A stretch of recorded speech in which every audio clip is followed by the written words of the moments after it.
ఏదైతే అంతేగాని ప్రజలకు ఇచ్చిన తెలంగాణ ప్రజల హామీలు మీద కానీ మీరు ఇచ్చిన వాటిలన్నింటి మీద చిత్తశుద్ధితో మీరు పనిచేస్తున్నాం అంటున్నారు మీరు. కంపల్సరీగా పనిచేస్తున్నాం. ఓకే ఓకే సార్, మీతో మళ్ళీ మాట్లాడతా నేను. మనతోటి రాజకీయ విశ్లేషకులు పాపిరెడ్డి గారు ఉన్నారు, ఆయనతో మాట్లాడదాం. పాపిరెడ్డి గారు good evening sir. Good evening. Papireddy గారు, ప్రస్తుత జరుగుతున్న సంఘటనలు మీరు చూశారు. రామ్మోహన్ గారు ఎలా రియాక్ట్ అయ్యారో, అదేవిధంగా క్రాంతికిరణ్ గారు బీజేపీ నేత ఎలాగే రియాక్ట్ అయ్యారో, మరి శివలాల్ గారు కాంగ్రెస్ నేత ఎలా రియాక్ట్ అయ్యారో మీరు విన్నారు.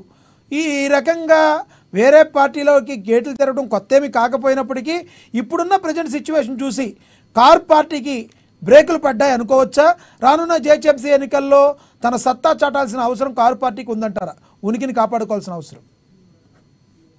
ఇప్పుడు జరుగుతున్న ఈ పరిణామాలకు దీనికి కొంత మళ్ళీ మనం ఇంతకుముందు మిత్రులు 3 పార్టీల వాళ్ళు మాట్లాడారు. దీనికి కొంత 10 సంవత్సరాల నేపథ్యం చూస్తే ఈ నేపథ్యంలో కేసీఆర్ గారు ఇటువంటి తప్పులే చేసుకుంటారు. ఇది వాళ్ళ నేను నిన్న అర్ధరాత్రి కలుపుకున్నది కాంగ్రెస్ చర్య కూడా నేను సక్రమైన చర్య నేను అన్నాను. కానీ ఇది సక్రమైందా కాదా అనే ముందు గత 10 సంవత్సరాలు టీఆర్ఎస్ లేదా తర్వాత బీఆర్ఎస్ గా మారిన ప్రభుత్వం యొక్క లేదా కేసీఆర్ గారి యొక్క చర్యలు ఇవన్నీ చూసినప్పుడు కూడా దాదాపుగా ఇప్పుడు రామ్మోహన్ గారు అంటున్నారు అర్ధరాత్రి, నిజంగానే 11:30 12 గంటలు కూడా అంత అర్ధరాత్రి కూడా కండవాళ్ళు కప్పుకోవాల్సిన అవసరం కూడా లేకుండా ఇవాళ వాటిని కూడా కలుపుకోవచ్చు. కానీ ఇవన్నిటి కూడా ఏంటంటే అన్నిటి కూడా కంటిన్యూటీ ఉన్నది. ఏది కూడా మనం కట్అఫ్ చేసి మాది కరెక్ట్ ఉన్నది అని అటు బీఆర్ఎస్ వాళ్ళు రామ్మోహన్ గారు అనుకున్నా కూడా, లేదా ఇటు శివలాల్ యాదవ్ గారు కాంగ్రెస్ కూడా వాళ్ళు అట్లా అన్నారు కాబట్టి మేము ఇట్లా చేస్తా ఉన్నాను కూడా, ఇవన్నీ తప్పులేదు. తప్పులు ఎప్పుడు తప్పులుగానే ఉంటాయి. అయితే ఇప్పుడు జరుగుతున్నది ఏంటంటే, ఇప్పుడు మనం ఇదే బీఆర్ఎస్ లేదా ఇప్పుడు టీఆర్ఎస్ కేసీఆర్ గారు నేతి ఇది ఆయన ప్రసాద్ నల్గొండ ఎమ్మెల్సీతో సహా మొత్తం డిప్యూటీ చైర్మన్ తో సహా మొత్తం మందిని మూకుమ్మడిగా కాంగ్రెస్ ఎమ్మెల్సీలను బీఆర్ఎస్ లేదా టీఆర్ఎస్ లో కలుపుకోవడం జరిగింది. తర్వాత అదే కంటిన్యూటీగా ఎంత దూరం పోయిందంటే, నేను అదే మళ్ళీ చెప్తున్నా, మీరు శివరాజ్ గారు మీరు కూడా ఒక విషయం గమనించారు. ఇదే టీఆర్ఎస్ కేసీఆర్ గవర్నమెంట్ 2018లో 88 సీట్లు వస్తే మీకు వచ్చినాయి 19 సీట్లే కాంగ్రెస్. ఆ మెజార్టీ సరిపోతుంది చాలు, కేసీఆర్కి అంతకన్నా ఎక్కువ చేసుకునేది ఏం లేదు. కానీ కేసీఆర్ గారు చేసిన పని ఏంది, ఆ 19 మంది కాంగ్రెస్ ఎమ్మెల్యేల నుంచి కూడా 10-11 మంది ఎమ్మెల్యేలను కలుపుకొని ఇంకొక తెలుగుదేశం ఎమ్మెల్యే ఇవన్నీ కలుపుకొని ఎంత దూరం తీసుకుపోయిందంటే 119 సీట్లకు 104 105 సీట్లకు బీఆర్ఎస్ పార్టీని తీసుకుపోవడం జరిగింది. కాంగ్రెస్ కు 6 సీట్లు, ఎంఐఎంకు ఆఖరికి కాంగ్రెస్ కన్నా కూడా ఎంఐఎం సీట్లు ఎక్కువ ఉంటాయి. ఇప్పుడు ఏమైంది, తీరా ఎన్నికలకు 2023 నేను ఇంతకుముందు చెప్పినా మళ్ళీ చెప్తాను. ఎందుకు చెప్తానంటే మీరు మళ్ళీ ఇదే తప్పులు చేస్తాను రాజకీయ పట్ల. 2023లో కేసీఆర్ 103 104 ఎమ్మెల్యే సీట్లతో పోయి వాళ్ళు చెప్పుకునేది హరీష్ రావు గారు కానీ మిగతా వాళ్ళు కానీ మాకు 110 వస్తాయని చెప్పడం జరిగింది. కానీ తీరా ఎన్నికలైన తర్వాత 104 105 సీట్లున్న టీఆర్ఎస్ 39 సీట్లకు పడిపోవడం జరిగింది. అదే 6 సీట్లున్న కాంగ్రెస్ 64 సీట్లకు పెరగడం జరిగింది. ఈ తర్వాత ఏమైతున్నది, ఇదంతా గత చరిత్ర. తప్పులు జరిగినాయి. కేసీఆర్ రామ్మోహన్ గారు ఏమనుకున్నా ఆయన తలకాయ కింద చేసి కాలు మీద చేసి తప్పులు చేసినా కూడా తప్పులు జరిగినాయి, ఘోరమైన తప్పులు జరిగినాయి. ఆ కల్చరే ఇప్పుడు అది ఆ విషయ సంస్కృతి ఇప్పుడు కాంగ్రెస్ కంటిన్యూ చేస్తాను. ఇప్పుడు కాంగ్రెస్ కూడా గొప్పగా ఏం చేయడం లేదు. అయితే ఇప్పుడు జరుగుతున్నది ఏంటంటే, ఈ పరిణామాలలో ఇది కేవలం ఇది ఒక ప్రజాస్వామ్యం, ఒక వ్యవస్థ.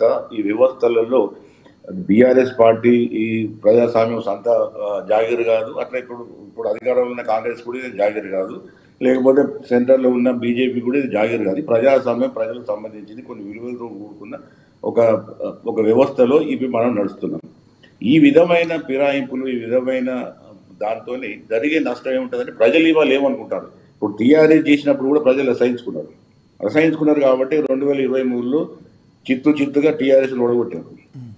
కాంగ్రెస్ దాని నుంచి గుణపాఠాలు నేర్చుకోకుండా బీఆర్ఎస్ వాళ్ళు చేశారు కాబట్టి, కేసీఆర్ చేసిండు కాబట్టి. నేను చెప్తున్నా, రామ్మోహన్ గారు ఈ కేసీఆర్ ఎంత గొప్పోడు, ఇంద్రుడు చంద్రుడు పోలుతున్నారు కదా. కేసీఆర్ ఎన్నికలు ఓడిపోయిన తర్వాత చాలా తెలివి తక్కువ స్టేట్మెంట్స్, మా ఉద్దేశం మేము అందరం కూడా అనుకున్నాం, ఎంత తెలివి తక్కువ స్టేట్మెంట్స్ ఇచ్చిందంటే ఆయన కానీ కేటీఆర్ కానీ హరీష్ రావు గారు ఏమి ఇచ్చారు, ఈ కాంగ్రెస్ గవర్నమెంట్ 6 నెలల్లో ఉంటుంది, మేము మళ్ళీ సత్తాలకు వస్తాం. ఎట్లా వస్తారా మీరు 39 సీట్లు పెట్టుకుని ఎట్లా వస్తారు? దేనికన్నా ఈ మాటలు మీరు దాన్ని సాకుగా తీసుకొని వీళ్ళు కాంగ్రెస్ వాళ్ళు అన్నారు కాబట్టి మేము చేస్తున్నాం.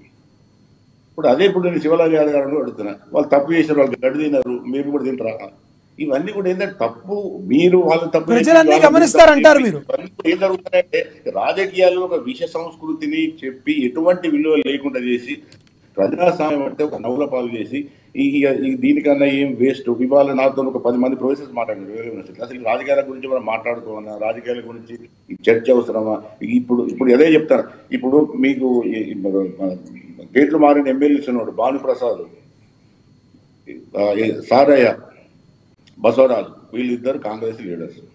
కాంగ్రెస్ నుంచి వెళ్ళి బీఆర్ఎస్కి వచ్చారు, మళ్ళీ బీఆర్ఎస్ నుంచి వెళ్ళి మళ్ళీ ఎమ్మెల్యేసీలు పట్టుకొని మళ్ళీ కాంగ్రెస్. ఈ సైక్లింగ్ లాగా ఇలాగే తిరుగుతూ ఉంటారు.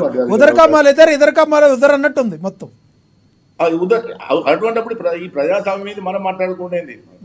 మీరు ఈ ఛానల్ పెట్టి లైవ్ పెట్టి ఇది కష్టపడి మీరు చెప్పడం ఏంది, మేము చెప్పడం ఏంది, రాజకీయ పార్టీలు కూడా వాళ్ళు మాట్లాడేది. ఇప్పుడు మాకు ఏ హద్దులు లేవు, అదుపులు లేవు. ఇప్పుడు దీనికి ఏమైతుందంటే పాత తప్పులు చూపెట్టి కాంగ్రెస్ చెప్తాంది. రేపు మళ్ళీ 2028లో కాంగ్రెస్ ఓడిపోతే మళ్ళీ అధికారం వచ్చే పార్టీకి అదే చెప్తారు, కాంగ్రెస్ తప్పు చేసింది కాబట్టి మేము కలుపుకున్నాం అంటారు. అంటే దీనికి అన్నింటికి ప్రాసెస్ అంటే ఇది జరుగుతున్నది ఎంత దూరం అంటే నేను ఏ పార్టీని తప్పుపట్టలేదు, పార్టీలు తప్పుపట్టినా కూడా ఏం లాభం లేదు మాకు తెలిసిపోతున్నది. కానీ రాజకీయాలు అన్నవి పాపిరెడ్డి గారు, కేసీఆర్ గారు మాట్లాడుతూ పోయే వాళ్ళందరూ పోతున్నారు, పోనీయండి, నేను యువకులు చాకులు లాంటి యువకులు మనకు రెడీలో ఉన్నారు, మీరేం కంగారు పడొద్దని నేను చెప్పిన మాటని ఆయన రక్షణాత్మక ధోరణిలో మాట్లాడారు అనుకోవాలా? నిజంగానే ఒకవేళ కరుడు కట్టిన టీఆర్ఎస్ వాదులు ఉన్న వాళ్ళు కూడా కాంగ్రెస్లోకి వెళ్తుంటే రేపొద్దున ఎంతమంది కానీ వాళ్ళు సముచిత స్థానాలు కల్పిస్తారు? వాళ్ళందరూ కూడా బ్యాక్ వచ్చారని ఏంటి గ్యారంటీ? అప్పుడు కాంగ్రెస్ ప్రభుత్వం కూడా తీవ్రంగా నష్టపోవాల్సి వస్తుంది. ఏమంటారు మీరు? ఇప్పుడు ఇది మొన్న అదే చెప్తున్నాండి మీకు, నేను 2023 ఎమ్మెల్యే అసెంబ్లీ ఎలక్షన్స్ లో ఈ ఎమ్మెల్యేల నెంబర్ ఏం పనికి రాలేదండి. అదే చెప్తున్నాను, మళ్ళీ అదే చెప్తాను. అక్కడనే అందరూ మీరు రియలైజ్ కావాల్సింది ఏంటంటే 104, 105 ఎమ్మెల్యేలు ఏం పనికి రాలేదు. అక్కడ మార్చింది అధికారం, మార్చింది ఎమ్మెల్యేలు మార్చలేదు, అధికారం మార్చింది ప్రజలు మార్చారు. ప్రజలు కేసీఆర్ ఏదైతే వ్యవహార స్థాయి పరిపాలన నచ్చలేదు కాబట్టి వాళ్ళు కాంగ్రెస్ ఓటు వేశారు. ఇప్పుడు రేపు మళ్ళీ జరగబోయే కేసీఆర్ ఒకవేళ గెలిస్తే కేసీఆర్ పార్టీ ఉంటుంది, కేసీఆర్ రేపు 28లో కూడా మళ్ళీ పోటీ చేస్తారు, వాళ్ళకి కొంత పార్టీ ఉంటుంది, ఆ పార్టీతో వాళ్ళు ఎలక్షన్ పోతారు. ఇక్కడ సమస్య ఏంటంటే కాంగ్రెస్ 5 సంవత్సరాల్లో ఎటువంటి పరిపాలన చేస్తుంది, వాళ్ళు ఇచ్చిన ప్రామిసెస్ ఎంతవరకు వాళ్ళు అమలు చేస్తారు, ఎంత మంచి పరిపాలన ఇస్తారు. ఇప్పుడు ఎందుకంటే కేసీఆర్ కూడా ఎట్లా కూడా అడ్డగోలు ప్రామిసెస్ చేసి నీ ఇష్టం నడిపిస్తా అని చెప్పి ఒక స్టేజ్ నడిచింది, కానీ ఒక స్టేజ్కి వచ్చే వరకు వాళ్ళు మార్చారు. అట్లాగే కాంగ్రెస్ కూడా మేము ప్రామిసులు చేసినాం, కానీ ఆ ప్రామిసులు ఫుల్ఫిల్ చేస్తాము, లేకపోతే లేదు ఇంకా టైం చేస్తాం, అది చేస్తామని ఇదే చేసి సరైన పరిపాలన ఇవ్వకుండా వాళ్ళ ప్రామిసులు చేయకుండా ప్రజలు ఒకవేళ ఇష్టం లేకపోతే రేపు కేసీఆర్ రావచ్చు, లేకపోతే బీజేపీ రావచ్చు, లేకపోతే ఇంకోటి కొత్త రీజనల్ పార్టీ పెట్టి అది రావచ్చు. కాబట్టి ప్రజల చేతిలో అధికారం ఉన్నది. ప్రజలు ఇటువంటి రాజకీయాలను ఒకవేళ ఇటువంటి అసమవేశ రాజకీయాలు చేస్తే ఇటువంటి రాజకీయ పార్టీలతో కొత్త రాజకీయ పార్టీ కూడా ఇవ్వచ్చు. కాబట్టి ఇప్పుడు సమస్యలు సంబంధం లేకపోయినా మిమ్మల్ని ఒక క్వశ్చన్ అడగాల్సి వస్తుంది. సంబంధం లేకపోయినా క్వశ్చన్ అడగాల్సి వస్తుంది. గతంలో ఉమ్మడి ఆంధ్రప్రదేశ్లో ఉన్న టీడీపీ పార్టీ ఏదైతే ఉందో రానున్న 28 ఎలక్షన్లో టీడీపీ పార్టీకి ఏమన్నా కొంత తెలంగాణలో అవకాశం ఏమైనా కనపడద్దంటారా? కొంత ఓటింగ్ పర్సంటేజ్ పెంచుకుంటాకి? నాకు తెలిసినటువంటి టీడీపీ కానీ లేకపోతే వైసీపీ పార్టీ కానీ ఇవి ఆంధ్ర నాయకత్వంలో ఉన్న ఏ పార్టీ కూడా తెలంగాణ పరిస్థితి ఉండదు. ఎందుకంటే ఆంధ్ర నాయకత్వం ప్రాంతానికి కానీ తెలంగాణ రాష్ట్రానికి కానీ మేలు చేస్తుందని నమ్మే ప్రజలు ఇక్కడ తెలంగాణలో లేరు. కాబట్టి ఆ 2 రాజకీయ అట్లా కాకుండా బీజేపీ రావడానికి అవకాశం ఉంటుంది, అక్కడ ఆంధ్రలో ఉంటుంది, తెలంగాణ ఉంటుంది. ఈవెంట్స్ కూడా అక్కడ ఆంధ్రలో ఉండదు, తెలంగాణలో ఉండొచ్చు. అంటే పాపిరెడ్డి గారు మీరు అన్న దానిలోనే ఒక చిన్న లాజిక్ ఉంది. ఇప్పుడు ఎన్డీఏలో భాగస్వామ్యంగా టీడీపీ పార్టీ కొనసాగుతుంది. టీడీపీ పార్టీ అలా ఉన్నప్పుడు బీజేపీతో పాటు ఆల్రెడీ టీడీపీకి కొంత క్యాడర్ ఉన్నమాట వాస్తవం. తెలంగాణలో ఇప్పటికీ కూడా టీడీపీకి కొంత క్యాడర్ ఉంది. మరి ఆ టీడీపీ క్యాడర్ను ఉపయోగించుకుంటాకి బీజేపీ టీడీపీ కన్నా తెలంగాణలో జట్టు కడితే టీడీపీ ఓటింగ్ పర్సంటేజ్ ఏమైనా పెరిగే అవకాశం ఉందా? సీట్లుగా వచ్చినా రాకపోయినా? ఇప్పుడు మీకు ఇప్పుడు మీకు ఒకటండి, ఇక్కడ ఇక్కడ ఒక ఫండమెంటల్ డిఫరెన్స్ అంటే ఒక ఒక ఒక విషయాన్ని మనం అర్థం చేసుకోవాల్సింది ఏంటంటే, అలయన్స్లు ఉండొచ్చు, బీజేపీకి టీడీపీకి అలయన్స్ ఉండొచ్చు, అది ఆంధ్రప్రదేశ్కు సంబంధించిన విషయం, అది తెలంగాణకు సంబంధం లేని విషయం. తర్వాత రెండోది ఏంటంటే, ఇక్కడ ఈ రెండు పార్టీలు నేను మళ్ళీ చెప్తున్నా, ఇది మీరు రికార్డు కూడా చేసుకోండి, ఈ రెండు రాష్ట్రీయ స్థాయి పార్టీలు ఏవైతున్నాయో, టీడీపీ పార్టీ కానీ వైసీపీ పార్టీ కానీ, వాళ్ళకుంట క్యాడర్ ఉండొచ్చు, వాళ్ళ కులాలు ఉండొచ్చు, ఇక్కడ కమ్మ కులం ఉండొచ్చు, రాయలసీమ రెడ్లు ఉండొచ్చు, లేకపోతే జనసేనకు ఉన్న కాపులు ఇక్కడ ఉండొచ్చు, లేకపోతే సెటిలర్స్ కొంతమంది ఇక్కడ ఉండొచ్చు, కానీ వాళ్ళు ఓట్లు వేయడానికి మాత్రమే పనికొస్తారు. కానీ ఆయా పార్టీలు వచ్చి ఇక్కడ పార్టీలు పెట్టి ఇక్కడ పోటీ చేసి గెలిచే పరిస్థితి లేదు. ఒకవేళ అదే చెప్తాను, మీరు అడిగిన దాన్ని మంచి క్వశ్చన్ అడిగారు. పొరపాట్లో ఒకవేళ టీడీపీ చంద్రబాబు మళ్ళీ తెలంగాణలో వచ్చి తెలుగుదేశం పెడితే మాత్రం ఈ మళ్ళీ ఆంధ్ర తెలంగాణ పంచాయతీ పెద్ద ఎత్తున మళ్ళీ ఒక ఉద్యమం అవుతుంది. అది ఒకవేళ నేను చెప్తాను, టీడీపీ ఒకవేళ చంద్రబాబు గారు తెలిసో తెలియగా తప్పు చేస్తే కేసీఆర్ మళ్ళీ 2028లో ముఖ్యమంత్రి అవుతారు. నేను రాసిస్తాను ఇప్పుడు. ఓకే ఓకే ఓకే రామ్మోహన్ గారు మాట్లాడారు. ఇప్పుడు మనం విశ్లేషకులు పాపిరెడ్డి గారు, మీకు ఏదో కొంచెం అది ఊరట కల్పించినట్టుంది. కేసీఆర్ గారు మళ్ళీ ముఖ్యమంత్రి అయ్యే అవకాశం ఉందంట.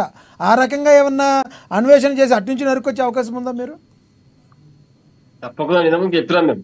ఒకటి ఏంటంటే, టీడీపీ అటువంటి పార్టీ తెలంగాణలో మళ్ళీ ప్రాంతీయ పార్టీ అదే విన్నారు, ఆయన విన్నారు. చేస్తేనే మిగతా విషయాలకు నాకు సంబంధం లేదు. ఓకే ఓకే రామ్మోహన్ గారు, ఏంటో మరి మీరు అంతకుముందు గతంలో టీడీపీలో నుంచే గట్టిగా అందరినీ లాగేసుకున్నారు. ఒకవేళ టీడీపీ పార్టీ మళ్ళీ ఇక్కడ కొంచెం నిలదొక్కున్నా అప్పుడు మళ్ళీ టీఆర్ఎస్ పార్టీకి